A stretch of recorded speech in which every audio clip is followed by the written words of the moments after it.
When it comes to the Federal Reserve, President Donald Trump has been all over the map. He's alternately praised and attacked its leader, Janet Yellen. During the 2016 campaign, he labeled her a stooge of President Barack Obama, who he said was keeping interest rates and the economy humming just to get Hillary Clinton elected.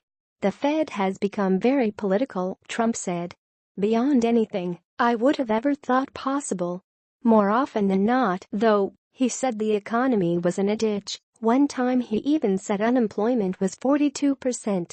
Janet Yellen is highly political, and she's not raising rates for a very specific reason, because Obama told her not to, because he wants to be out playing golf in a year from now, and he wants to be doing other things, and he doesn't want to see a big bubble burst during his administration. Last week, he was praising Yellen to Fox Business host Lou Dobbs. "I think she's terrific. We had a great talk."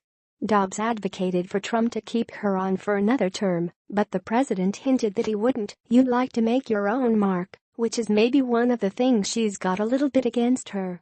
The president will likely name Jerome Powell, a current Fed governor, to be the next Federal Reserve chairman. Trump is expected to do it before he leaves for China on Friday. Powell is popular within the Federal Reserve System, where he's been a governor since 2012. He's an old-school Republican who served in the Treasury Department under President George H.W. Bush and was appointed by Obama. He's an attorney and formerly was with the investment banking firm Yellin and with the Carlyle Group, the private equity giant.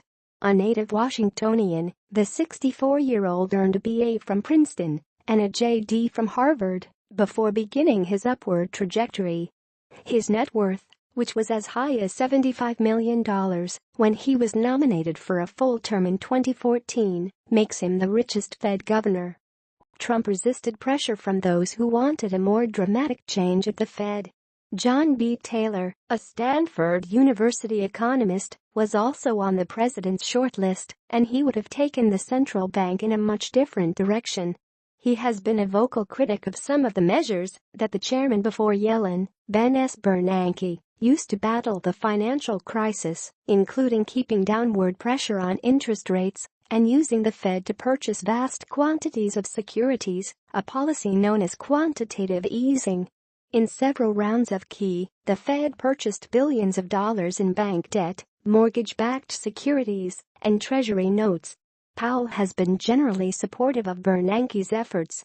All sides agree that the Fed should continue to raise rates, but Taylor would likely have pushed for more aggressive hikes. The way Trump has handled the Fed process has been odd from the beginning, what with his gyrating comments about interest rates and Yellen, and his making the choice a public contest. When he visited Capitol Hill in October to speak with Senate Republicans, he polled the group on who he should pick as his Fed chief. Most demurred. Trump is also the first president to retain control of his business while he's president, and it is an international, far-flung business at that, which leads to the question of whether Trump would personally benefit more from Taylor or Powell, or from keeping Yellen in the chairman's seat. In general, developers like Trump favor low interest rates because they borrow so much money and want to pay it back at lower rates, so it costs them less. "I am a low-interest rate person," Trump often said during the campaign. "If we raise interest rates, and if the dollar starts getting too strong, we're going to have some very major problems," he said in May 2016. It's probably a safe bet that an aggressive hike in interest rates of the kind that Taylor seems to favor would probably be more harmful to the Trump Organization, with its global holdings, than the appointment of Powell. Real estate guys want lower rates forever. If the president is basing his decision on that and that alone, you might go with Powell, says Mark Zandi, the chief economist with Moody's, although he cautions that at some point even debt-heavy real estate types would rather see rates go up gradually than jerk up all at once. The same would probably be true for Jared Kushner, the president's son-in-law and head of his family's real estate business. But appointing a Fed chair isn't as simple as making a political appointment. They're independent and serve terms that overlap presidencies. They do much of their calculating in the open and respond to the data as it comes in. Powell has been perhaps a bit more inclined to raise rates than Yellin. He voted for the last round of quantitative easing, but did so reluctantly. Powell is cut from the same cloth as Yellin, Zandi says.